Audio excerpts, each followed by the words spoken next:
여기가 어딘 줄 알고 여자가 씨부려! 이 미친 아새끼! 당장 죽고 싶은 거야! 한 남성 북한 장교가 여성 훈련생에게 화를 내고 있습니다. 그녀가 무슨 잘못을 했길래 지금 제정신입니까? 임신한 몸으로 그 비행을 했다고요? 의료진이 화를 내며 그녀에게 말합니다. 그녀의 동생은 임신 5개월. 이 아이를 북한에서 낳을 수 없었습니다. 그녀들은 남한으로의 탈북을 결심합니다. 뒤에서는 미그 전투기 2대가 미친 듯이 추격하고 있었습니다. 즉시 복귀하라! 불응하면 격추하겠다! 목숨을 건 그녀들의 비행이 시작됐습니다. 어선 사이를 고개하듯 빠져나간 초저공 비행. 한 번이라도 실수하면 바다에 처박히는 상황. 비행기 안에는 3년간 몰래 새겨놓은 북한 군사기밀. 뱃속에는 아무도 몰랐던 5개월 된 생명. 돌아가면 총살, 추락하면 죽음. 그래도 멈출 수 없었습니다. 자매는 왜 모든 것을 걸었을까요? 무엇 때문에? 가슴 시린 감동적인 그 이야기가 지금 바로 시작합니다. 시작에 앞서 시청자님들이 어디서 듣고 계신지 댓글로 남겨주세요. 남겨주신 시청자님께 오늘의 행운과 복을 함께 나눠드립니다. 1995년 11월 함경북도 청진이었습니다. 새벽 4시 영하 20도의 살을 애는 추위 속에서 17살 소라는 14살. 동생 유진의 손을 꽉 잡고 숲속에 웅크리고 있었습니다. 입에서 나오는 하얀 입김조차 들킬까봐 숨을 죽였습니다. 온몸이 떨렸습니다. 추위 때문만은 아니었습니다. 공포 때문이었습니다. 저 멀리 처형장에서 횃불이 타오르고 있었습니다. 붉은 불빛이 어둠을 가르며 춤을 추고 있었습니다. 그 불빛 아래 아버지 김철웅 대자가 무릎을 꿇고 계셨습니다. 공군 조종사 복장을 입은 채로요. 손은 뒤로 묶여 있었지만 고개는 꼿꼿이 들려 하늘을 향하고 계셨습니다. 별이 총총한 밤하늘을요. 평생 하늘을 날았던 조종사답게 마지막 순간에도 아버지는 하늘을 바라보고 계셨습니다. 보위부원 5명이 아버지를 둘러쌌습니다. 검은 군복을 입은 그들의 얼굴에는 아무런 감정도 없었습니다. 그중 한 명이 종이를 꺼내 들고 죄목을 읽었습니다. 반영명분자 김철웅. 위대한 수령님의 영도에 이견을 제시하고 공화국의 실정을 왜곡 보고한 죄로 총살에 처한다. 차갑고 기계적인 목소리였습니다. 아버지는 아무 말씀도 하지 않으셨습니다. 변명도 애원도 없었습니다. 다만 별이 총총한 밤하늘만 바라보셨습니다. 마치 그 하늘 너머 어딘가에 진짜 세상이 있다는 것을 알고 계신 것처럼요. 보위부원이 총을 겨눴습니다. 검은 총구가 아버지의 이마를 향했습니다. 그 순간 아버지의 입술이 움직였습니다. 작지만 또렷한 목소리였습니다. 새벽 공기를 뚫고 두 딸의 귓가까지 닿았습니다. 하늘은 거짓말하지 않는다. 총성이 울렸습니다. 귀를 찢는 굉음이었습니다. 아버지가 쓰러지셨습니다. 공화국 최고의 조종사가 영웅 훈장을 3번이나 받은 전설이 차가운 땅 위에 쓰러지셨습니다. 유진이 비명을 지르려는 순간 소라가 동생의 입을 손으로 틀어막았습니다. 유진이 발버둥 쳤습니다. 눈물과 콧물이 소라의 손등을 적셨습니다. 하지만 소라는 놓지 않았습니다. 여기서 소리를 내면 둘 다 죽습니다. 어머니까지 죽습니다. 소라는 동생을 꽉 안은 채 숲속에 웅크렸습니다. 심장이 터질 것 같았습니다. 눈물이 볼을 타고 흘렀습니다. 자신의 것인지 동생의 것인지 알 수 없었습니다. 처형장에서 보위부원들이 아버지의 시신을 질질 끌고 갔습니다. 마치 쓰레기를 버리듯이요. 아무런 예우도 없이 담요 하나 덮어주지 않고 끌고 갔습니다. 공화국 영웅 훈장을 3번이나 받으신 전설적인 조종사의 최후치고는 너무나 비참했습니다. 30년간 조국의 하늘을 지킨 영웅이 반역자로 몰려 개처럼 끌려가는 모습이었습니다. 아버지의 죄목은 단 하나였습니다. 1994년 북한 대기근이 시작될 때 아버지는 하늘에서 본 것을 그대로 보고하셨습니다. 정찰 비행 중에 보신 것들이요. 텅 빈 농토, 연기가 나지 않는 공장 굴뚝, 길가에 쓰러져 있는 아사자들의 시신, 그리고 압록강 건너 중국의 풍요로운 모습까지요. 불빛이 환하게 켜진 도시, 트럭이 바쁘게 오가는 도로, 곡식이 황금빛으로 익어가는 논밭 같은 하늘 아래 완전히 다른 두 세상이었습니다. 아버지는 상부에 사실대로 보고하셨습니다. 인민들이 굶어 죽어가고 있다고요. 긴급 대책이 필요하다고요. 수령님께 진실을 아뢰어야 한다고요. 그것이 죄였습니다. 진실을 말한 것이 죄였습니다. 수령님의 영도 아래 공화국은 지상낙원이다라는 거짓말에 반하는 보고를 올렸다는 이유로 아버지는 반역자로 몰리셨습니다.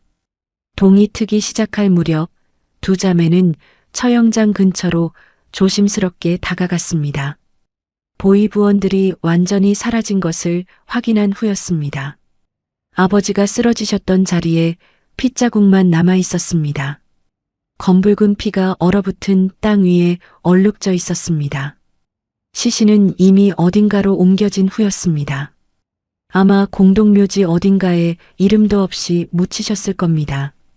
반역자에게는 무덤도 허락되지 않았으니까요. 소라는 핏자국 앞에 무릎을 꿇었습니다. 얼어붙은 땅이 무릎을 파고들었습니다. 하지만 아프지 않았습니다. 마음이 더 아팠으니까요. 아버지, 소라가 나지막이 중얼거렸습니다. 아버지가 보신 그 하늘, 제가 꼭 가겠습니다. 아버지가 말씀하신 진실, 제가 꼭 증명하겠습니다. 유진이 언니의 손을 잡았습니다. 차갑게 얼어붙은 손이었습니다. 언니, 아빠는 왜 죽은 거야? 아빠가 뭘 잘못한 거야? 소라는 동생을 바라봤습니다. 14살 어린 소녀의 눈에 공포와 슬픔과 분노가 뒤섞여 있었습니다. 아빠는 아무것도 잘못 안 하셨어. 진실을 말씀하셨을 뿐이야. 그럼 왜? 이 나라에서는 진실을 말하면 죽어. 생각하는 것도 죄고 하늘에서 본 것을 말하는 것도 죄야. 그날 이후 소라의 눈빛이 달라졌습니다. 17살 소녀의 눈에서 순수함이 사라지고 차갑고 날카로운 결의가 자리 잡았습니다. 아버지가 돌아가신 후 어머니는 강제 이혼당하셨습니다. 반역자의 아내라는 낙인이 찍혀 공장에서도 쫓겨나셨습니다. 가족은 하루아침에 최하층 성분으로 전락했습니다. 배급은 끊겼고 이웃들은 외면했습니다. 장마당에서 오수선 일로 겨우 입에 풀칠하는 나날이 시작되었습니다. 어머니의 손은 바느질로 굳은 살이 박였고 허리는 점점 굽어갔습니다. 어머니는 딸들에게 신신당부하셨습니다. 제발 아버지처럼 되지 마라. 조용히 살자. 눈에 띄지 말고 시집이나 가서 평범하게 살자. 하지만 소라의 마음속에는 이미 불꽃이 타오르고 있었습니다. 아버지의 유언이 밤마다 귓가에 맴돌았습니다. 하늘은 거짓말하지 않는다. 소라는 결심했습니다.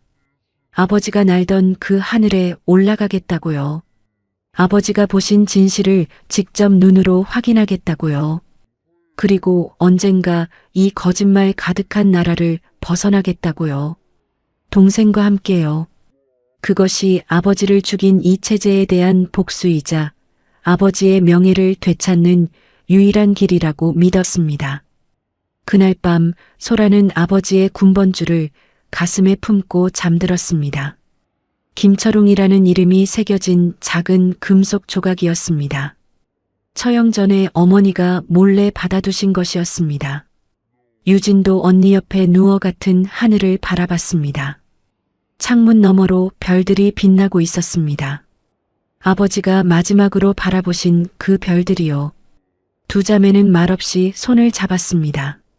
언젠가 반드시 아버지가 보신 그 하늘 너머로 가겠다고 마음속으로 맹세하면서요. 그날의 맹세가 7년 후 현실이 될 줄은 그때는 아무도 몰랐습니다. 아버지가 돌아가신 후 4년의 세월이 흘렀습니다. 그 4년은 소라에게 지옥 같은 시간이었습니다. 반역자의 딸이라는 낙인은 어디를 가든 따라다녔습니다. 학교에서는 친구들이 소라를 피했습니다. 어제까지 같이 놀던 아이들이 하루아침에 등을 돌렸습니다. 선생님들도 대놓고 무시했습니다. 수업 시간에 손을 들어도 지명하지 않았고 성적이 아무리 좋아도 표창장 하나 주지 않았습니다. 반역자의 씨라는 말을 수없이 들었습니다. 복도에서, 운동장에서, 심지어 교실 안에서도 그 말은 소라를 따라다녔습니다. 하지만 소라는 이를 악물고 버텼습니다. 울지 않았습니다. 분노를 삼켰습니다. 그 분노를 연료 삼아 공부에 매달렸습니다. 특히 물리학과 수학에 집중했습니다. 비행에 필요한 과목들이었습니다. 언젠가 하늘에 오를 그날을 위해서요. 동생 유진도 마찬가지였습니다. 유진은 언니보다 3살 어렸지만 받는 고통은 똑같았습니다. 아니, 어쩌면 더 심했을지도 모릅니다. 어린 나이에 아버지를 잃고 친구들에게 왕따를 당하고 사회 전체에서 배척당하는 삶이었습니다. 하지만 유진은 언니를 보며 버텼습니다. 언니가 강하니까 자신도 강해야 한다고 생각했습니다. 두 자매는 서로에게 유일한 버팀목이었습니다. 1999년 봄 21살이 된 소라는 마침내 공군 조종사 후보생 모집에 지원했습니다. 반역자의 딸이 공군에 지원하다니 주변에서는 미쳤다고 했습니다. 당연히 떨어질 거라고들 했습니다. 보위부에서 막을 거라고들 했습니다. 하지만 소라는 필기 시험에서 전체 1등을 했습니다. 수학, 물리학, 항공역학 모든 과목에서 만점에 가까운 점수를 받았습니다. 체력 시험도 여성 지원자 중 압도적 1위였습니다. 달리기, 턱걸이, 윗몸 일으키기 모든 종목에서 남자들과 비슷한 기록을 냈습니다. 당국으로서도 이렇게 뛰어난 인재를 떨어뜨리기가 난처했습니다. 결국 소라는 합격 통보를 받았습니다. 다만 조건이 붙었습니다. 아버지의 죄를 속죄하는 마음으로 누구보다 충성하라는 것이었습니다. 입대 전날 밤 어머니가 소라의 방으로 찾아오셨습니다. 어머니의 얼굴에는 깊은 주름이 패여 있었습니다. 4년 사이에 10년은 늙으신 것 같았습니다. 허리도 구부정해지셨고 손은 거칠게 갈라져 있었습니다. 장마당에서 옷수선 일을 하며 두 딸을 먹여 살린 세월의 흔적이었습니다. 어머니가 소라의 손을 잡으셨습니다. 소라야, 제발 다시 생각해봐. 내 아버지가 그 하늘 때문에 죽었어. 왜 굳이 같은 길을 가려고 하니? 소라는 어머니의 손을 꼭 잡았습니다. 어머니, 아버지는 잘못이 없으셨어요. 하늘에서 본 걸 말씀하셨을 뿐이에요. 저는 그 하늘에 올라가서 직접 보고 싶어요. 아버지가 보신 게 뭔지요. 어머니의 눈에서 눈물이 흘렀습니다. 그래서 어쩌려고? 너도 진실을 말하다가 죽으려고? 소라는 대답하지 않았습니다. 속마음을 말할 수 없었습니다. 진실을 말하지 않겠다고요.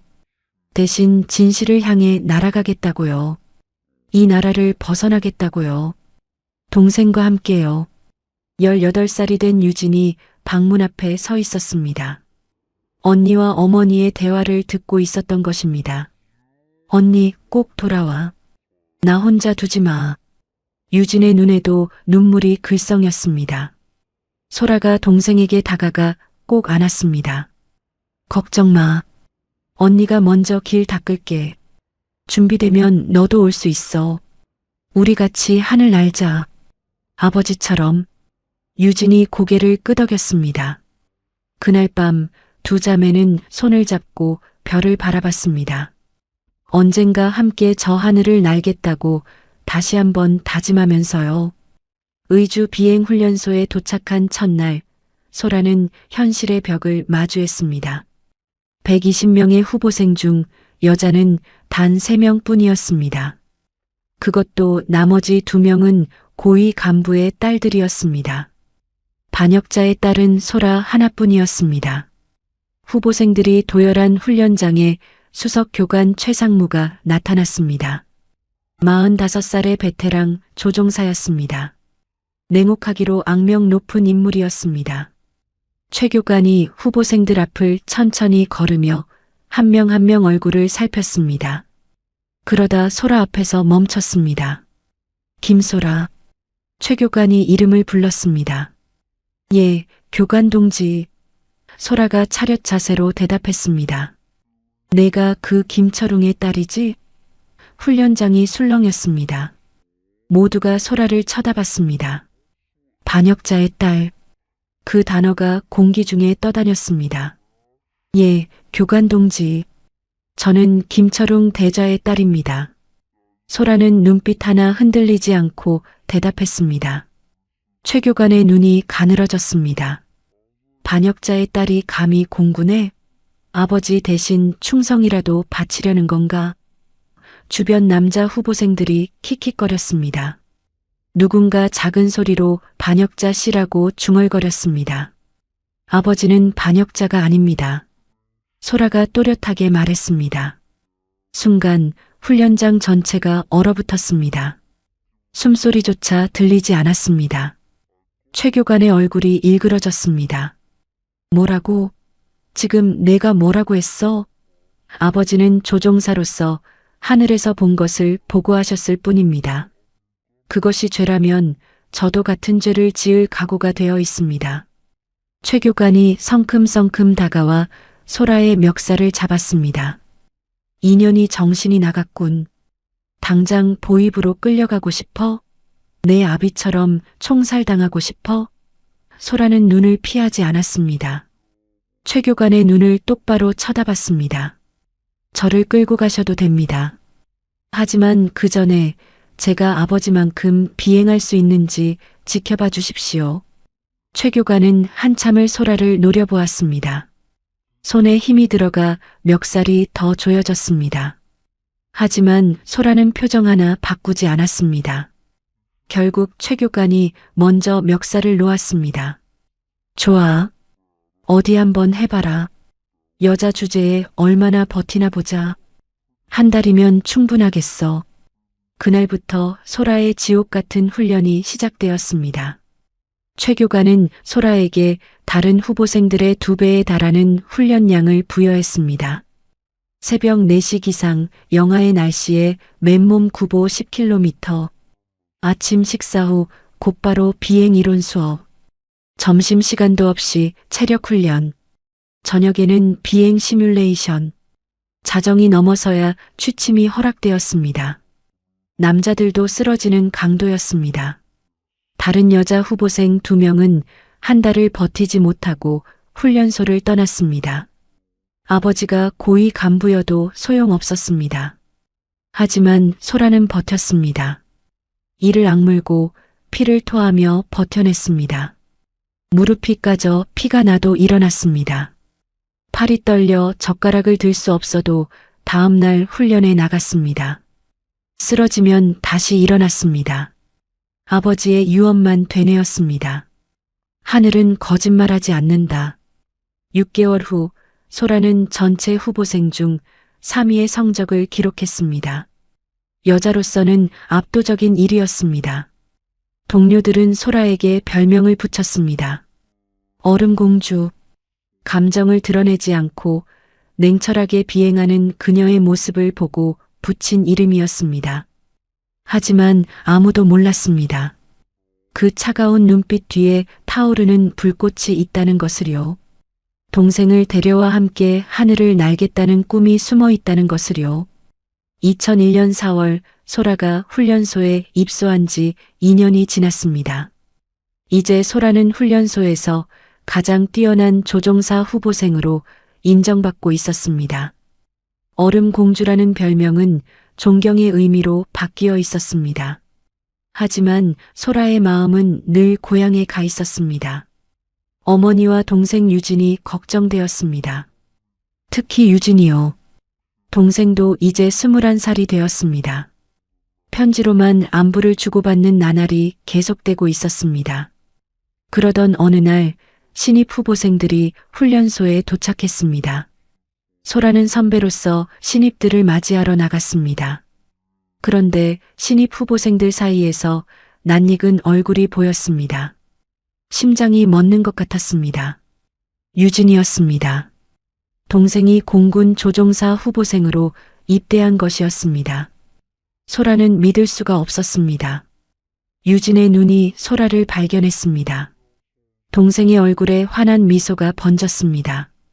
훈련이 끝난 후 소라는 유진을 숙소 뒤편 인적 드문 곳으로 데려갔습니다. 유진아, 너 왜 여기 있어? 집에서 어머니 모시고 있어야지. 소라의 목소리가 떨렸습니다. 기쁨과 걱정이 뒤섞인 감정이었습니다. 유진이 웃었습니다. 언니, 보고 싶었어. 2년 동안 언니 얼굴도 못 보고 편지만으로는 부족했어. 그렇다고 여기까지 와. 여기가 얼마나 위험한 곳인지 알아? 우리 아버지 때문에 얼마나 감시받는지 알잖아. 유진이 언니의 손을 잡았습니다. 따뜻한 손이었습니다. 알아. 다 알아. 그래서 온 거야. 유진의 눈빛이 진지해졌습니다. 언니 편지 보고 느꼈어. 행간에서 읽었어. 언니가 뭔가 계획하고 있다는 거. 이 나라를 떠나려 한다는 거. 소라의 심장이 철렁 내려앉았습니다. 그렇게 티가 났던 걸까요? 무슨 소리야? 나는 그냥. 숨기지 마, 언니. 나 바보 아니야. 언니가 왜 그렇게 열심히 비행 훈련을 받는지 알아? 아버지처럼 되려는 게 아니잖아. 아버지가 가지 못한 곳으로 가려는 거잖아. 소라는 동생을 바라봤습니다. 더 이상 어린아이가 아니었습니다. 자신과 똑같은 결의가 그 눈에 담겨 있었습니다. 혼자 가지 마. 같이 가자. 아버지가 보신 그 하늘 너머로. 소라는 결국 동생을 끌어안았습니다. 바보야. 이렇게 위험한 곳에 왜 왔어? 하지만 마음 한구석에서는 안도감이 밀려왔습니다. 이제 혼자가 아니었습니다. 그렇게 자매는 같은 훈련소에서 다시 만났습니다. 소라는 유진의 훈련을 도왔습니다. 밤마다 비행 이론을 가르쳐주고 체력 훈련을 함께 했습니다. 유진은 언니만큼 천재적이지는 않았지만 성실했습니다. 무엇보다 언니와 함께라는 것이 큰 힘이 되었습니다. 하지만 행복도 잠시, 그것은 비극의 시작이기도 했습니다. 보이부는 김철웅의 두 딸이 같은 훈련소에 있다는 것을 예의주시하고 있었습니다. 반역자의 딸 둘이 조종사가 되려 한다? 뭔가 꿍꿍이가 있을 거라고 의심했습니다. 훈련소 곳곳에 밀고자를 심어놓고 자매의 일거수일투족을 감시했습니다. 그리고 2001년 11월 마침내 일이 터졌습니다. 유진이 동료 후보생과 대화를 나누다가 실수를 했습니다. 바다 건너 일본은 어떨까? 한번 가보고 싶다. 농담처럼 던진 한마디였습니다. 다른 후보생이 먼저 외국 얘기를 꺼냈고 유진은 그냥 맞장구를 친 것뿐입니다. 하지만 그 자리에 보이부 정보원이 있었습니다. 동료인 척하는 밀고자였습니다. 다음 날 새벽 유진은 보이부에 끌려갔습니다. 소라가 그 사실을 안 것은 아침 점호 때였습니다. 유진의 자리가 비어 있었습니다. 소라는 미칠 것 같았습니다. 하지만 티를 낼 수 없었습니다. 티를 내면 자신도 끌려갈 것이고 그러면 유진을 도울 방법이 없어집니다. 소라는 이를 악물고 평소처럼 훈련에 임했습니다. 얼음 공주답게 아무런 감정도 드러내지 않았습니다. 하지만 속은 타들어갔습니다. 동생이 지금 어떤 고문을 당하고 있을지 상상만 해도 숨이 막혔습니다. 보이부 조사실에서 유진은 3일 밤낮을 고문당했습니다. 잠을 재우지 않았습니다. 의자에 묶어놓고 몇 시간이고 신문했습니다. 조금이라도 졸면 찬물을 끼얹었습니다. 얼굴을 때렸습니다. 배를 걷어찼습니다. 보이부원 리처로가 신문을 맡았습니다. 냉혹하기로 악명 높은 인물이었습니다.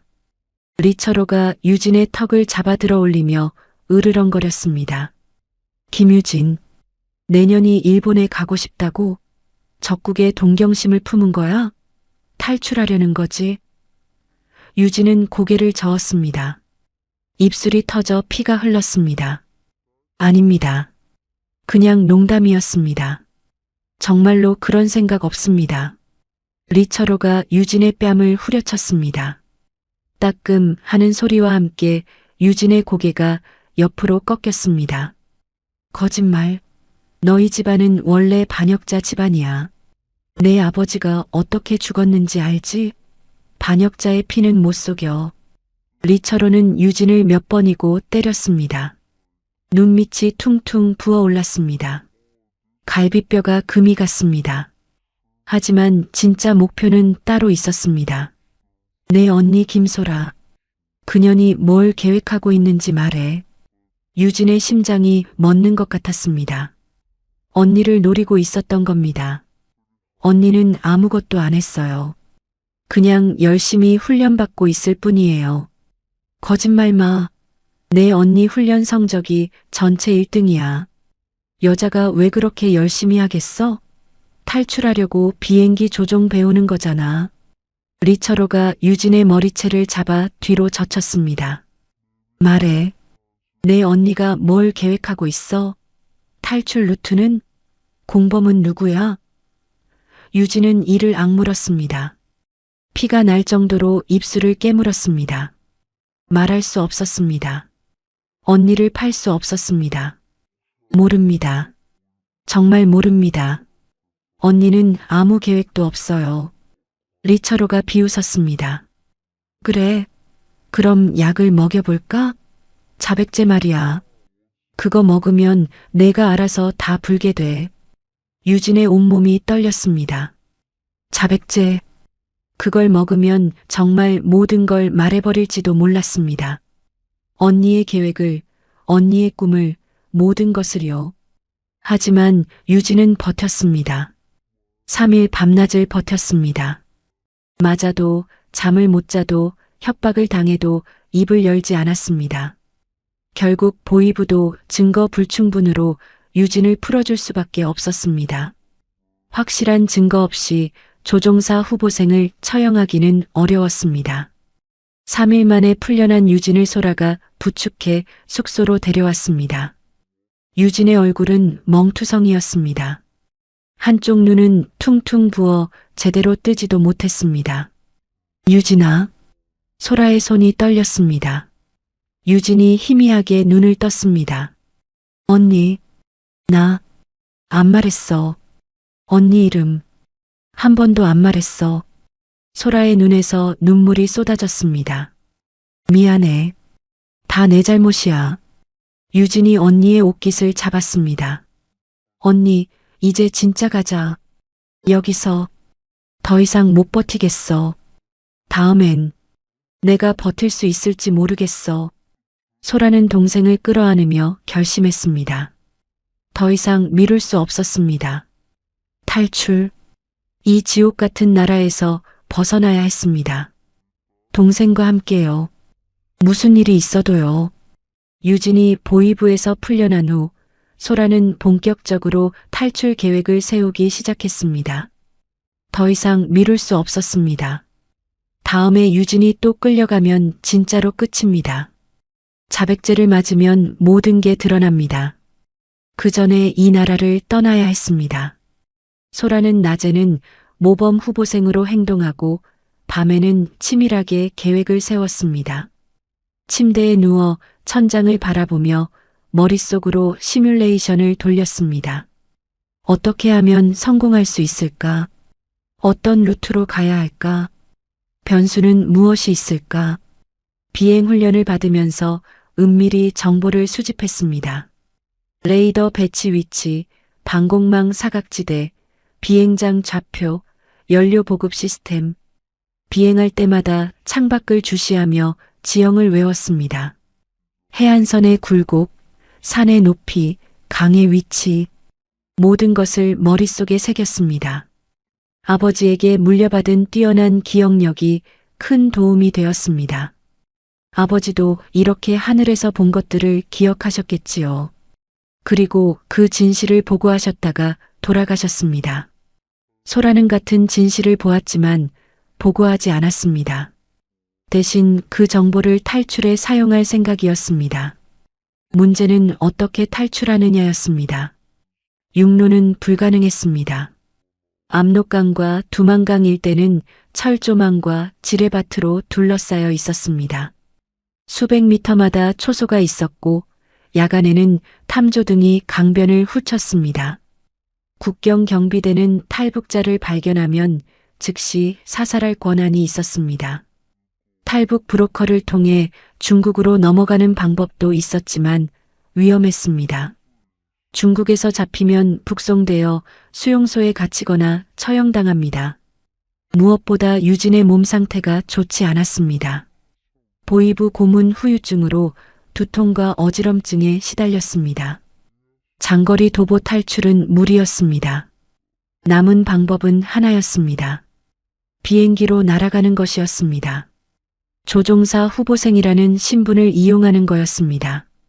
무모해 보였지만 소라에게는 이것이 가장 현실적인 방법이었습니다.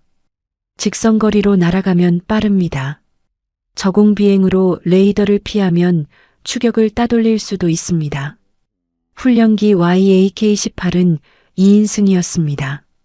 소라와 유진, 자매 둘이 타기에 딱 맞았습니다. 소라는 유진에게 계획을 설명했습니다. 밤늦게 숙소에서 둘만 남았을 때였습니다. 유진아, 잘 들어. 우리 비행기로 탈출할 거야. 유진의 눈이 커졌습니다.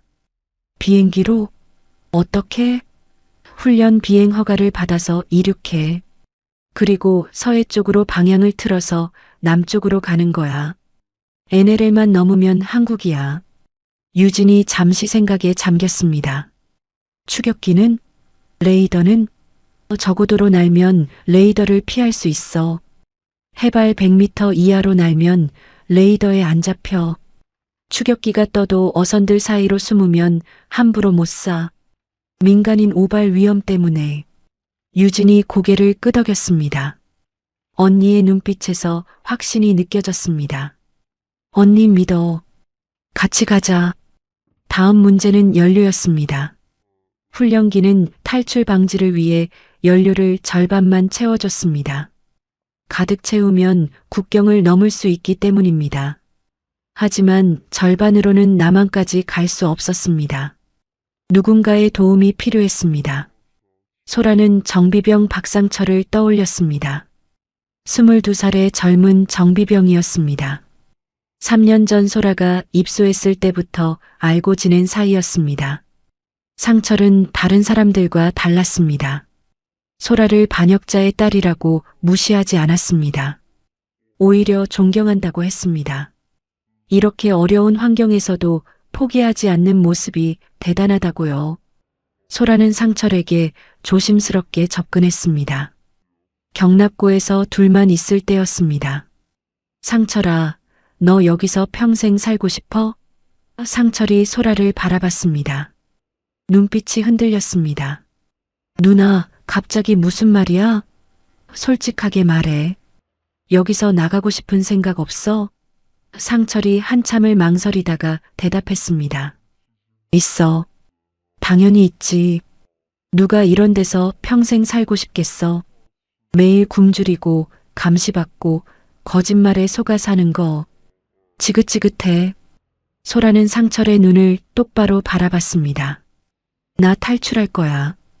동생이랑 같이 비행기로. 상철의 얼굴이 창백해졌습니다. 누나 미쳤어? 들키면 총살이야. 알아. 그래도 갈 거야. 여기 있는 것보다 나아. 소라가 상철의 손을 잡았습니다. 도와줘, 상철아. 연료만 가득 채워줘. 그것만 해주면 돼. 상철이 한참을 고민했습니다. 이마에 땀이 맺혔습니다. 잘못하면 자신도 죽습니다. 하지만 결국 고개를 끄덕였습니다. 알았어, 누나. 도와줄게. 누나가 성공하면 나도 언젠가 갈 거야. 육로로. 소라의 눈에 눈물이 맺혔습니다. 고마워, 상철아. 남쪽에서 보자. 상철이 웃었습니다. 꼭 성공해, 누나. 그리고 거기 가면 맛있는 거 많이 먹어. 이제 날짜만 정하면 되었습니다. 소라는 달력을 보며 계획했습니다. 2002년 6월 13일 목요일. 그날은 교관 회의가 있는 날이었습니다. 최상무 교관을 포함한 고위 교관들이 평양에서 온 상급자들과 회의를 합니다. 감시가 느슨해지는 날이었습니다. 그리고 날씨 예보상 맑은 날이었습니다. 적어도 비행의 최적의 조건이었습니다. 소라는 유진에게 말했습니다. 6월 13일이야. 그날 우리 떠나. 유진이 고개를 끄덕였습니다. 알았어, 언니. 준비할게. 출발 전날인 6월 12일 밤, 두 자매는 숙소 뒤편에서 마지막 점검을 했습니다. 소라가 최종 계획을 설명했습니다. 내일 오후 1시 30분, 최 교관한테 해안선 적어도 비행 훈련 허가받아. 내 성적이면 단독 비행 허가 나와. 2시에 이륙해서 북쪽으로 향하는 척하다가 서쪽으로 방향 틀어. 유진이 고개를 끄덕였습니다. 서해안까지 200km, 거기서 남쪽 NLL까지 100km, 총 300km, YAK-18 항속거리 500km니까 충분해. 소라가 동생을 바라봤습니다. 대견했습니다. 잘 배웠습니다. 유진아, 무섭지 않아? 소라가 물었습니다. 유진이 고개를 저었습니다. 무섭지 않아. 아니, 무섭긴 해. 근데 여기 있는 게 더 무서워. 또 보위부에 끌려가는 것보다 하늘에서 죽는 게 나아. 소라가 동생의 손을 잡았습니다. 안 죽어. 우리 꼭 성공해. 아버지가 지켜봐 주실 거야. 소라는 주머니에서 아버지의 군번줄을 꺼냈습니다. 김철웅이라는 이름이 달빛에 반짝였습니다. 이거 목에 걸고 갈 거야. 아버지가 함께 가시는 거야. 유진의 눈에 눈물이 맺혔습니다. 아빠, 우리 지켜봐 주세요. 두 자매는 손을 잡고 하늘을 올려다봤습니다. 별이 총총했습니다. 내일이면 저 별들 아래서 새로운 삶이 시작될 것입니다. 2002년 6월 13일, 운명의 날이 밝았습니다. 소라는 새벽부터 눈을 떴습니다. 사실 잠을 거의 자지 못했습니다. 밤새 심장이 미친 듯이 뛰었습니다. 오늘 성공하면 자유입니다. 실패하면 죽음입니다. 중간은 없었습니다. 소라는 침대에서 일어나 창밖을 바라봤습니다. 맑은 하늘이었습니다. 구름 한 점 없는 완벽한 비행 날씨였습니다. 아버지가 도와주시는 걸까요? 소라는 가슴에 품고 있던 아버지의 군번줄을 꺼내 목에 걸었습니다. 차가운 금속이 피부에 닿았습니다. 하지만 마음은 뜨거웠습니다. 옆 침대에서 유진도 일어났습니다. 동생의 얼굴이 창백했습니다. 긴장한 것이 역력했습니다. 하지만 눈빛은 흔들리지 않았습니다. 언니, 오늘이야. 유진이 나지막이 말했습니다. 소라가 고개를 끄덕였습니다. 응, 오늘이야. 준비됐어? 응, 준비됐어. 두 자매는 평소처럼 아침 점호에 참석했습니다. 평소처럼 아침 식사를 했습니다. 평소처럼 오전 훈련에 임했습니다. 누구도 오늘이 특별한 날이라는 것을 눈치채지 못했습니다. 얼음 공주 소라는 여느 때와 다름없이 냉철했습니다. 점심시간이 되자 소라는 최상무 교관을 찾아갔습니다. 심장이 터질 것 같았지만 표정은 평온하게 유지했습니다. 교관 동지, 해안선 적어도 비행 훈련 허가를 요청합니다. 최 교관이 소라를 쳐다봤습니다. 갑자기 왜? 적어도 기동이 약해서 연습하고 싶습니다. 다음 달 평가 때 감점 안 받으려고요. 최 교관이 서류를 훑어봤습니다. 소라의 비행 기록이었습니다. 전체 1위의 성적이 빼곡하게 적혀 있었습니다. 내 성적이면 적어도 걱정할 필요 없을 텐데. 완벽하고 싶습니다. 교관 동지. 최 교관이 피식 웃었습니다. 여자 주제에 욕심은 많군. 좋아. 2시간 안에 돌아와. 늦으면 징계야. 그리고 동생도 데려가. 걔도 연습 필요하잖아. 소라의 심장이 뛰었습니다. 교관이 먼저 유진을 태우라고 한 것입니다. 원래 계획대로였습니다. 유진도 비행 시간이 필요했고 자매 둘이 함께 비행하는 것은 자연스러운 일이었습니다. 예, 교관 동지. 감사합니다. 소라는 경례를 하고 돌아섰습니다. 첫 번째 관문을 통과했습니다. 오후 1시 30분, 소라와 유진은 비행복을 입고 경납고로 향했습니다. YAK-18 훈련기가 대기하고 있었습니다. 낡은 프로펠러 비행기였지만 오늘만큼은 자유로 가는 날개였습니다. 정비병 박상철이 비행기 옆에 서 있었습니다. 소라와 눈이 마주쳤습니다. 상철이 살짝 고개를 끄덕였습니다. 연료를 가득 채워놨다는 신호였습니다. 소라도 눈으로 대답했습니다. 고맙다고. 남쪽에서 보자고.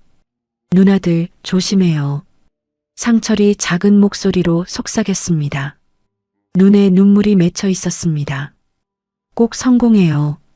저도 언젠가 갈 거예요. 소라가 상철의 어깨를 가볍게 두드렸습니다. 고마워, 상철아. 꼭 다시 만나자. 유진도 상철에게 고개를 숙였습니다. 정말 감사해요, 상철 오빠. 상철이 손을 흔들었습니다. 그것이 마지막 인사였습니다. 소라가 앞좌석에 올랐습니다. 조종석이었습니다. 익숙한 계기판, 익숙한 조종관, 수백 번 앉았던 자리였습니다. 하지만 오늘은 느낌이 달랐습니다. 오늘은 훈련이 아니었습니다. 진짜였습니다. 유진이 뒷좌석에 올랐습니다. 관측석이었습니다. 언니 준비됐어. 유진의 목소리가 떨렸습니다. 소라가 뒤를 돌아봤습니다. 동생의 얼굴이 창백했지만 눈빛은 단단했습니다. 유진아, 무슨 일이 있어도 포기하지 마. 우리 꼭 해내는 거야. 응, 언니. 같이 가자. 소라가 캐노피를 닫았습니다. 엔진을 켰습니다. 프로펠러가 돌아가기 시작했습니다. 윙윙거리는 소리가 귀를 때렸습니다. 소라가 무전기를 켰습니다. 관제탑, 여기는 훈련기 7. 이륙허가 요청합니다. 잠시 정적. 그리고 관제탑의 목소리가 들려왔습니다. 7. 이륙허가. 해안선 따라 북상 후 2시간 내 복귀하라. 7. 이륙합니다. 소라가 조종관을 잡았습니다. 손에 땀이 배어 있었습니다. 하지만 떨리지 않았습니다. 오히려 이상할 정도로 차분했습니다. 비행기가 활주로를 달리기 시작했습니다. 점점 속도가 붙었습니다. 엔진 소리가 커졌습니다. 바람이 캐노피를 때렸습니다. 그리고 바퀴가 땅을 떠났습니다. 이륙이었습니다. 비행기가 하늘로 치솟았습니다. 지상이 점점 작아졌습니다. 훈련소가 작아지고 활주로가 작아지고 이 나라 전체가 작아지는 것 같았습니다. 소라의 입가에 미소가 번졌습니다. 드디어 시작이었습니다. 유진아, 이제 돌아갈 수 없어. 소라가 말했습니다. 뒤에서 유진의 목소리가 들렸습니다. 알아, 언니. 돌아갈 생각 없어. 비행기가 해안선을 따라 북쪽으로 향했습니다. 계획대로였습니다. 관제탑의 레이더에 정상 비행으로 보여야 했습니다. 10분 정도 북상했습니다. 아무런 이상 없었습니다. 관제탑에서도 별다른 연락이 없었습니다. 모든 것이 순조로웠습니다. 그리고 그 순간이 왔습니다. 소라가 조종간을 꺾었습니다. 서쪽으로, 서해 쪽으로 비행기가 급격하게 방향을 틀었습니다. 동시에 고도를 낮췄습니다. 100m, 50m, 30m, 지상에 거의 닿을 듯한 초저공 비행이었습니다. 레이더를 피하기 위해서였습니다. 나무들이 아슬아슬하게 스쳐 지나갔습니다. 산등성이가 눈앞에 나타났다 사라졌습니다. 유진이 뒤에서 비명을 삼켰습니다. 언니 무서워. 버텨. 조금만 버텨. 즉시 관제탑에서 무전이 왔습니다. 다급한 목소리였습니다. 7, 항로 이탈. 즉시 복귀하라. 소라가 무전기를 껐습니다. 더 이상 돌아갈 생각이 없었습니다. 이제 앞으로만 갑니다. 자유를 향해서 아버지가 보신 그 하늘 너머로. 소라는 아버지의 군번줄을 만졌습니다. 가슴에서 차가운 금속이 심장 박동에 맞춰 흔들렸습니다. 아버지, 지켜봐 주세요. 이제 갑니다. 무전기를 끄자마자 뒤에서 굉음이 들렸습니다. 소라가 백미러를 봤습니다. 심장이 멎는 것 같았습니다. 멀리서 검은 점 2개가 빠르게 다가오고 있었습니다. 유진이 창문으로 뒤를 봤습니다. 얼굴이 하얗게 질렸습니다. 언니, 미그야. 뒤에 미그 2대. 추격기가 떴습니다. 미그 21 2대가 미친 듯이 쫓아오고 있었습니다. 북한 공군의 주력 전투기였습니다. 최고 속도가 시속 2000km가 넘습니다. 훈련기 YAK-18의 10배가 넘는 속도였습니다. 따라잡히는 건 시간 문제였습니다. 소라의 머릿속이 빠르게 돌아갔습니다. 속도로는 절대 이길 수 없습니다. 그렇다면 다른 방법을 찾아야 합니다. 저공비행. 미그는 고속 전투기입니다. 저공에서는 기동이 제한됩니다.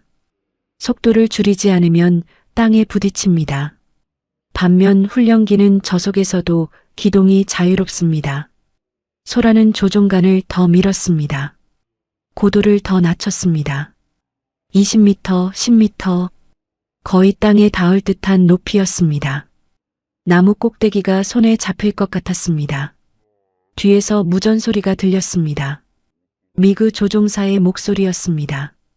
무전기를 껐는데도 주파수가 잡힌 것입니다. 훈련기 7, 즉시 복귀하라. 명령에 불응하면 격추한다. 협박이었습니다. 하지만 소라는 대답하지 않았습니다. 대신 더 낮게, 더 빠르게 날았습니다. 앞에 산이 보였습니다. 해발 300m 정도의 야산이었습니다. 소라는 산을 향해 돌진했습니다. 유진이 비명을 질렀습니다. 언니, 산이야. 부딪혀. 잡아. 소라가 조종간을 당겼습니다. 비행기가 급상승했습니다. 산 꼭대기를 아슬아슬하게 스쳐 지나갔습니다. 나뭇가지가 비행기 바닥을 긁는 소리가 들렸습니다. 그리고 산 반대편으로 급강하했습니다. 미그 조종사들은 당황했습니다. 고속으로 날고 있었기 때문에 같은 기동을 할 수 없었습니다. 급하게 산을 피해 우회했습니다. 그 사이에 소라는 거리를 벌렸습니다. 유진아, 괜찮아? 소라가 물었습니다. 뒤에서 유진의 떨리는 목소리가 들렸습니다. 괜찮아. 언니, 우리 해낼 수 있어? 해내야지. 포기하면 죽어. 앞에 서해안이 보이기 시작했습니다. 푸른 바다가 펼쳐져 있었습니다. 그리고 바다 위에 수많은 어선들이 떠 있었습니다. 조기잡이철이었습니다. 소라의 눈이 빛났습니다. 저것이 마지막 기회였습니다. 유진아, 잡아. 어선들 사이로 들어간다.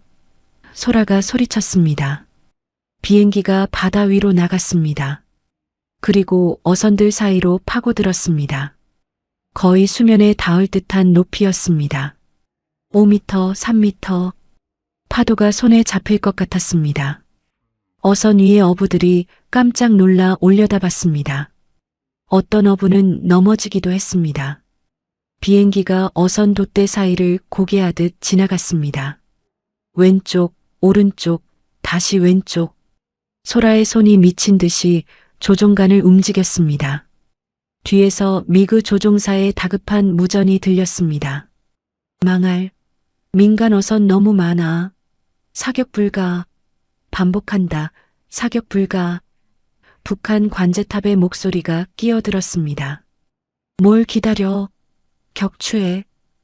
민간인 오바라면 국제 문제됩니다. 사격할 수 없습니다. 미그는 어선 구역 위에서 맴돌 수밖에 없었습니다. 함부로 사격했다가 어선을 맞추면 큰 문제가 됩니다. 외국 매체에 알려지면 선전전에서 패배합니다. 소라는 그 틈을 노린 것입니다. 어선 구역을 빠져나온 소라는 속도를 최대로 올렸습니다. 앞에는 끝없는 바다만 펼쳐져 있었습니다. 서해였습니다. 저 바다 건너에 대한민국이 있습니다. 자유가 있습니다. 새로운 삶이 있습니다. 언니, 저기 봐. 유진이 소리쳤습니다. 앞쪽 하늘에서 무언가 빛나고 있었습니다. 비행기 2대가 다가오고 있었습니다. 소라의 심장이 멎었습니다. 또 추격기인가?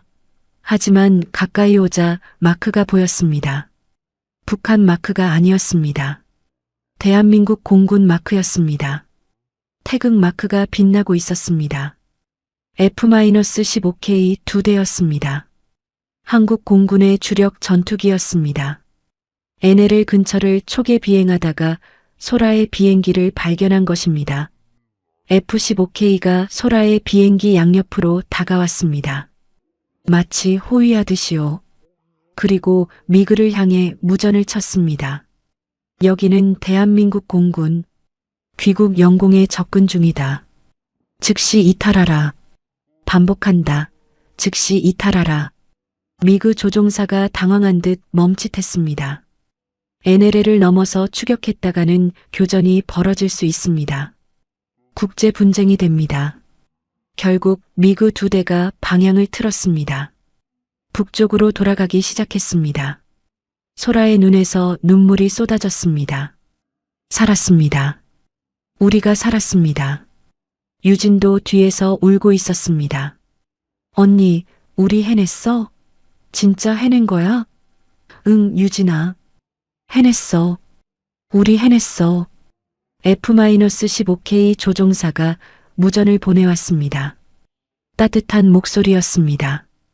북한 훈련기 신원을 밝혀주세요. 소라가 떨리는 목소리로 대답했습니다. 저는 김소라입니다. 북한 공군 조종사 후보생입니다. 동생 김유진과 함께 귀순합니다. 잠시 정적. 그리고 F-15K 조종사의 목소리가 들렸습니다. 확인했습니다.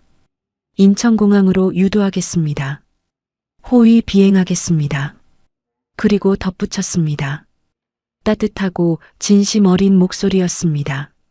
환영합니다. 대한민국으로. 소라의 눈물이 멈추지 않았습니다. 환영합니다. 그 한마디가 가슴을 울렸습니다. 북한에서는 한 번도 들어보지 못한 말이었습니다. 반역자의 딸이라고 손가락질만 받았습니다. 하지만 여기서는 환영한다고 합니다.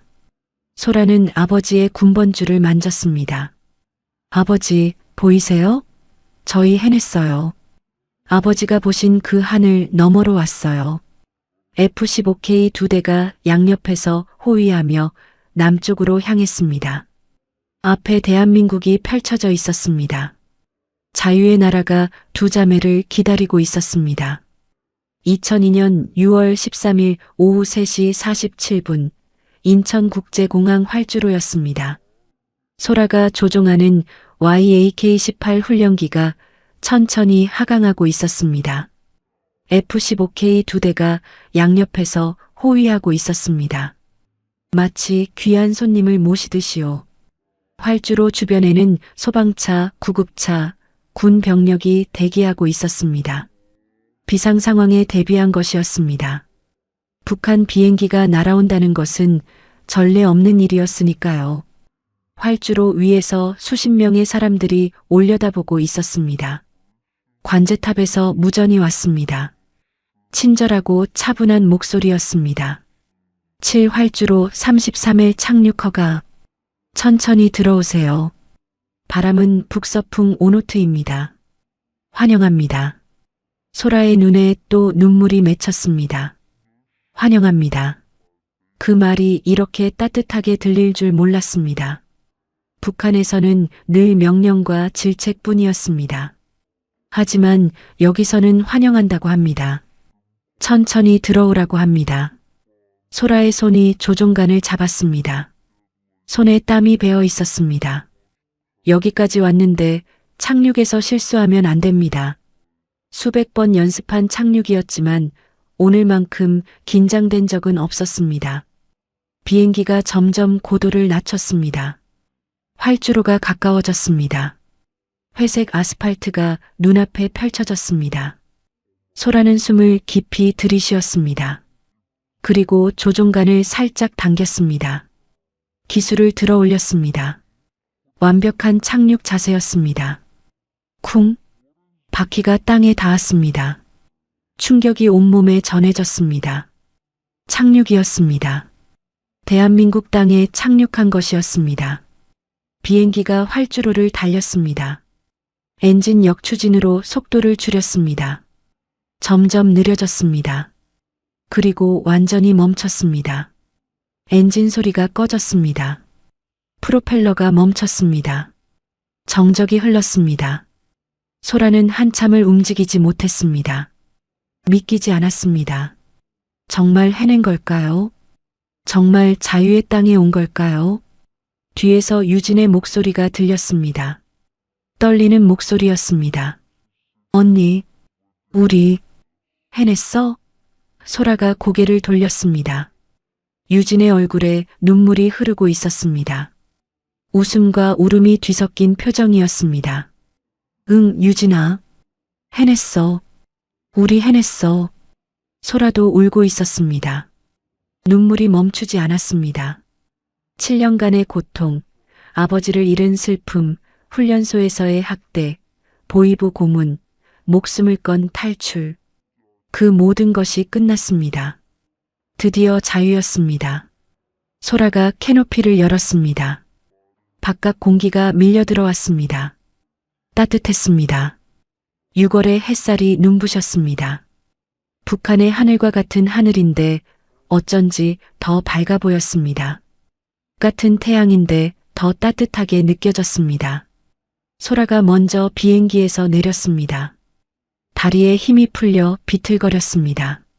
하지만 넘어지지 않았습니다. 유진도 뒤따라 내렸습니다. 두 자매가 활주로 위에 섰습니다. 대한민국 땅 위에요. 소라가 먼저 무릎을 꿇었습니다. 그리고 땅에 이마를 대었습니다. 뜨거운 아스팔트가 이마에 닿았습니다. 유진도 따라 무릎을 꿇었습니다. 두 자매가 활주로 위에서 엎드려 울었습니다. 소리내어 울었습니다. 살았다. 우리 살았어. 소라가 흐느꼈습니다. 눈물이 아스팔트 위로 떨어졌습니다. 아빠, 우리 해냈어. 아빠가 보신 그 하늘 너머로 왔어. 유진도 울었습니다. 두 자매가 서로를 끌어안고 울었습니다. 7년간 참았던 눈물이 한꺼번에 쏟아져 나왔습니다.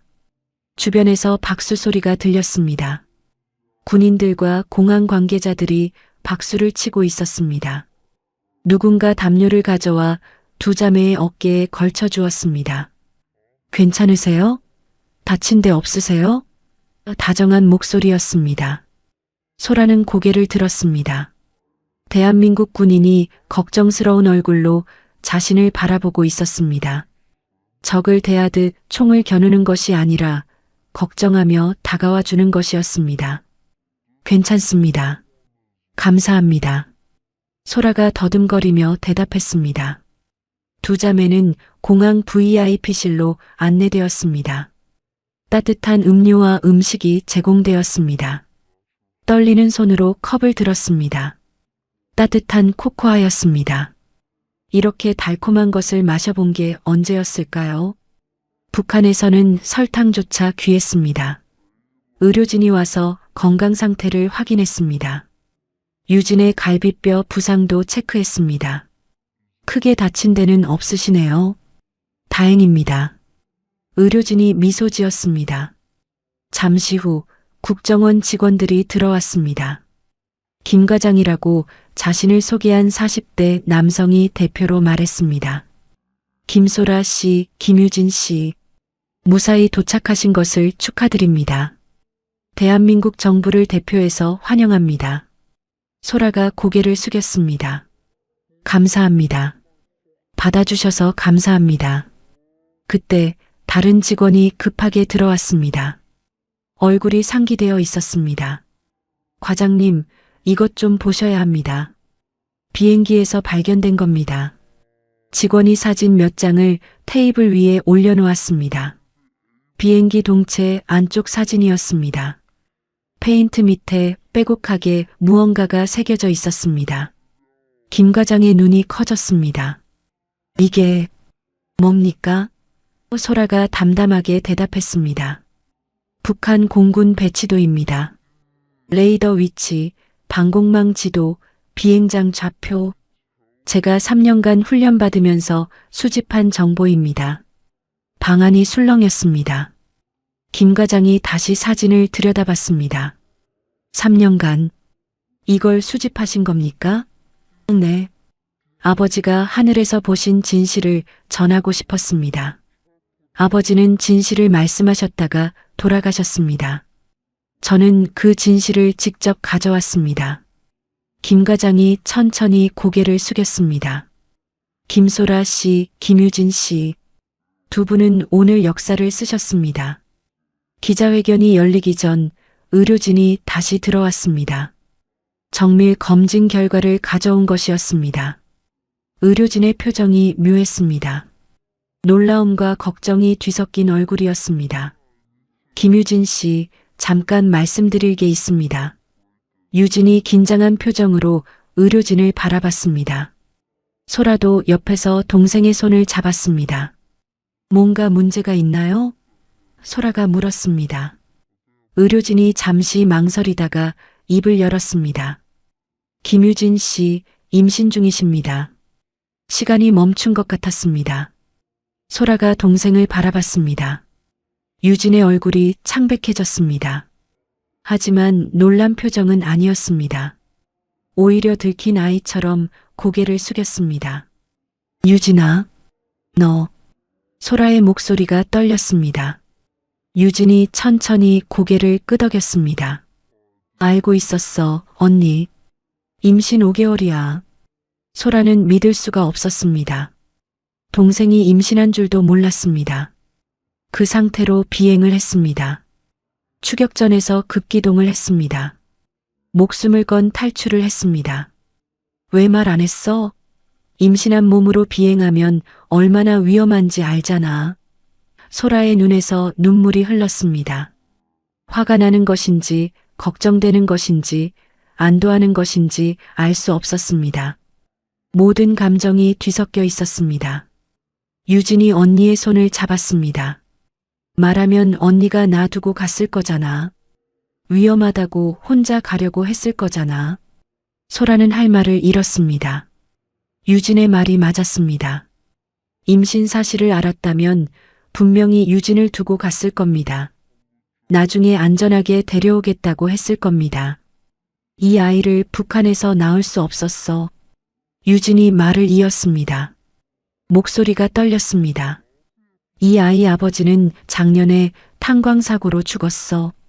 우리 결혼도 못했어. 아이 아버지가 죽고 나서 임신인 걸 알았거든. 소라의 가슴이 찢어지는 것 같았습니다.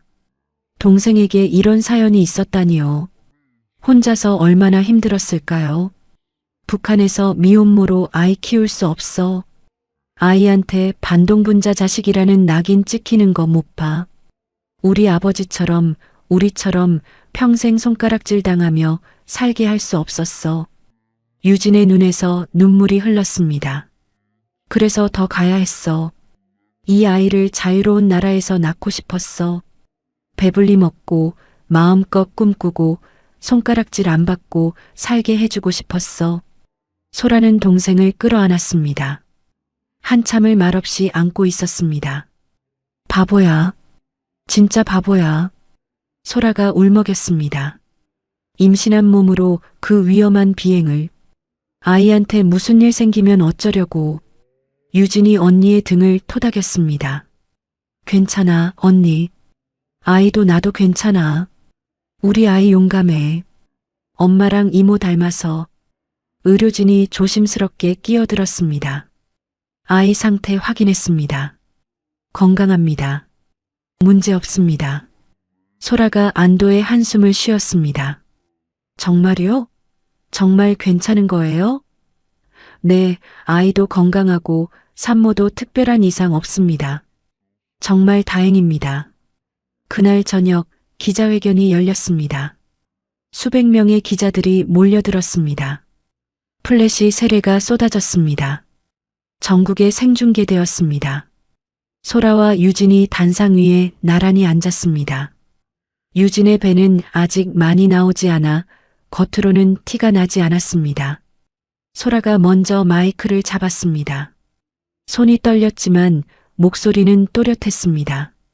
저는 김소라입니다. 북한 공군 조종사 후보생이었습니다. 오늘 동생 김유진과 함께 대한민국에 귀순했습니다. 기자들의 질문이 쏟아졌습니다. 왜 목숨을 걸고 탈북하셨습니까? 소라가 잠시 눈을 감았습니다. 아버지의 얼굴이 떠올랐습니다. 처형장에서 하늘을 바라보시던 모습이요. 저의 아버지는 북한 공군 대저셨습니다. 1995년에 총살당하셨습니다. 죄목은 진실을 말씀하셨다는 것이었습니다. 기자회견장이 숙연해졌습니다. 아버지는 하늘에서 본 것을 그대로 보고하셨습니다. 굶어 죽어가는 인민들, 텅 빈 공장들, 거짓으로 가득 찬 나라의 실상을요. 그것이 죄가 되어 총살당하셨습니다. 생각하는 것이 죄인 나라, 하늘을 보는 것조차 감시받는 나라에서는 더 이상 살 수 없었습니다. 플래시 소리조차 멈췄습니다. 모두가 숨을 죽이고 들었습니다. 유진이 마이크를 잡았습니다. 저는 이 아이를 자유로운 나라에서 낳고 싶었습니다. 유진이 배를 쓰다듬었습니다. 기자들이 웅성거렸습니다. 임신 사실이 처음 공개되는 순간이었습니다. 이 아이 아버지는 탄광사고로 세상을 떠났습니다. 북한에서 미혼모의 아이는 평생 낙인이 찍힙니다. 저희 아버지처럼요. 그런 삶을 물려줄 수 없었습니다. 이 아이만큼은 자유롭게 살게 해주고 싶었습니다. 기자들이 또 물었습니다. 앞으로의 계획은 무엇입니까? 소라가 대답했습니다.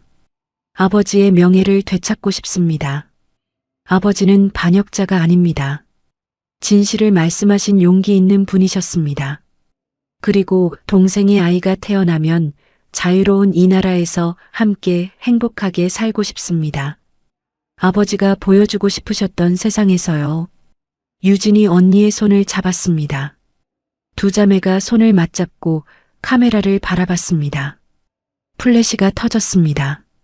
그 사진은 다음날 모든 신문의 일면을 장식했습니다.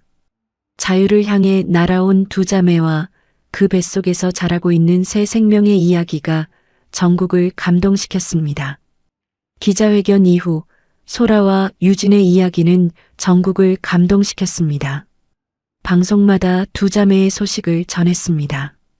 아버지의 처형, 7년간의 고통, 목숨을 건 탈출, 그리고 유진의 뱃속에서 자라고 있는 새 생명. 사람들은 울고 웃으며 두 자매를 응원했습니다. 수많은 응원 편지가 쏟아졌습니다. 꽃다발과 선물이 끊이지 않았습니다. 북한에서는 반역자의 딸이라며 손가락질을 받았지만 여기서는 영웅이라며 환대를 받았습니다. 같은 하늘 아래 이렇게 다른 세상이 있다는 것이 신기했습니다. 두 자매는 정부에서 제공한 아파트에서 새 생활을 시작했습니다. 작지만 따뜻한 집이었습니다. 창문으로 햇살이 들어오고 냉장고에는 먹을 것이 가득했습니다. 북한에서는 상상도 못할 풍경이었습니다. 처음에는 적응이 쉽지 않았습니다. 나만의 말투, 문화, 시스템, 모든 것이 낯설었습니다. 하지만 주변의 도움으로 조금씩 익숙해졌습니다. 탈북자 지원 단체에서 생활 교육을 받았습니다. 한글 맞춤법부터 은행 이용법까지 새로운 삶에 필요한 것들을 배웠습니다. 소라는 특히 비행에 대한 열정을 놓지 않았습니다. 탈북 후에도 하늘을 날고 싶었습니다. 북한에서는 탈출 수단이었지만 이제는 순수하게 비행 자체를 사랑하게 되었습니다. 아버지가 사랑하셨던 그 하늘을요. 민간 항공사 조종사 과정에 지원했습니다. 북한에서의 비행 경력은 인정되지 않았지만 처음부터 다시 시작할 각오가 되어 있었습니다. 필기시험, 체력시험, 면접, 모든 과정을 통과했습니다. 그리고 대한항공 조종사 교육생으로 선발되었습니다. 유진의 배는 점점 불러왔습니다. 6개월, 7개월, 8개월. 아이가 무럭무럭 자랐습니다. 정기검진마다 의사는 아이가 건강하다고 했습니다. 유진은 안도하면서도 걱정이 되었습니다. 좋은 엄마가 될 수 있을까요? 아이에게 충분히 해줄 수 있을까요? 소라가 동생의 손을 잡았습니다. 걱정 마. 우리가 같이 키우는 거야. 언니가 도와줄게. 이 아이는 우리 가족이야. 유진의 눈에 눈물이 맺혔습니다. 고마워, 언니. 언니가 있어서 다행이야. 2002년 11월 15일 유진이 출산했습니다. 건강한 여자아이였습니다. 3.2kg, 51cm. 우렁찬 울음소리가 분만실에 울려 퍼졌습니다. 유진은 아이를 품에 안고 울었습니다. 기쁨의 눈물이었습니다. 안녕, 아가야. 엄마야. 드디어 만났네. 소라도 옆에서 함께 울었습니다. 작고 예쁜 조카였습니다. 붉은 얼굴에 조그만 주먹을 꼭 쥐고 있었습니다. 예쁘다, 유진아. 정말 예쁘다. 아이의 이름은 자유라고 지었습니다. 자유로운 나라에서 태어났으니 자유라고요. 자유롭게 살라고요. 아무도 손가락질하지 않는 세상에서 마음껏 꿈꾸며 살라고요. 자유가 태어난 지 100일이 되던 날 소라는 아버지의 군번줄을 꺼냈습니다. 김철웅이라는 이름이 새겨진 작은 금속 조각이었습니다. 처형장에서부터 훈련소에서 탈출 비행에서 그리고 대한민국까지 7년간 함께한 아버지의 유품이었습니다. 소라는 군번줄을 자유의 요람 위에 걸어주었습니다. 자유야, 이건 내 외할아버지 거야. 외할아버지가 지켜봐 주실 거야. 유진이 언니 옆에 섰습니다. 두 자매가 나란히 아이를 바라봤습니다. 아빠 보이세요? 손녀예요. 예쁘죠? 소라가 중얼거렸습니다. 시간이 흘러 2005년이 되었습니다. 소라는 마침내 민간 항공사 조종사 자격을 취득했습니다. 3년간의 교육과 훈련을 통과한 것입니다. 첫 비행날 소라는 조종석에 앉아 아버지의 군번줄을 만졌습니다. 자유의 요람에 걸어두었던 것을 다시 목에 건 것입니다. 오늘만큼은 아버지와 함께 날고 싶었습니다. 아버지, 오늘 첫 비행이에요. 아버지가 날던 하늘을 이제 제가 자유롭게 날아요. 부기장이 옆에서 물었습니다. 기장님, 뭐라고 하셨어요? 소라가 웃었습니다. 아니에요. 혼잣말이에요. 비행기가 활주로를 달렸습니다. 점점 속도가 붙었습니다. 그리고 바퀴가 땅을 떠났습니다. 이륙이었습니다. 창밖으로 구름이 펼쳐졌습니다. 끝없이 넓은 하늘이었습니다. 북한에서 보던 하늘과 같은 하늘이었습니다. 하지만 느낌이 완전히 달랐습니다. 이제는 두려움이 없었습니다. 감시도, 추격도, 총성도 없었습니다. 오직 자유만 있었습니다. 소라의 눈에서 눈물이 흘렀습니다. 아버지가 보신 하늘이었습니다. 아버지가 사랑하신 하늘이었습니다. 그리고 아버지가 목숨 바쳐 지키려 하신 진실이 있는 하늘이었습니다. 유진은 대학에 진학했습니다. 사회복지학을 전공했습니다. 자신처럼 어려운 환경에서 온 사람들을 돕고 싶었습니다. 특히 탈북민들을 위한 일을 하고 싶었습니다. 공부하면서 자유를 키웠습니다. 쉽지 않은 일이었지만 언니와 주변의 도움으로 해냈습니다. 자유는 어느덧 3살이 되었습니다. 말을 배우기 시작했습니다. 엄마, 이모라고 부르는 목소리가 집안에 울려 퍼졌습니다. 소라는 조카를 안고 하늘을 가리켰습니다. 자유야, 저기 봐. 하늘이야. 이모가 저기서 일해. 외할아버지도 저기서 일하셨어. 자유가 작은 손으로 하늘을 가리키며 웃었습니다. 2007년 어느 날 뜻밖의 소식이 전해졌습니다. 정비병 박상철이 탈북에 성공했다는 것이었습니다. 육로로 중국을 거쳐 제3국을 통해 대한민국에 온 것입니다. 소라와 유진은 공항으로 달려갔습니다. 입국장에서 상철이 나왔습니다. 5년 전보다 야위어 있었지만 눈빛은 빛나고 있었습니다. 누나들, 상철이 달려왔습니다. 소라와 유진이 상철을 끌어안았습니다. 상철아, 해냈구나. 정말 해냈구나. 소라가 울었습니다. 누나들 덕분이에요.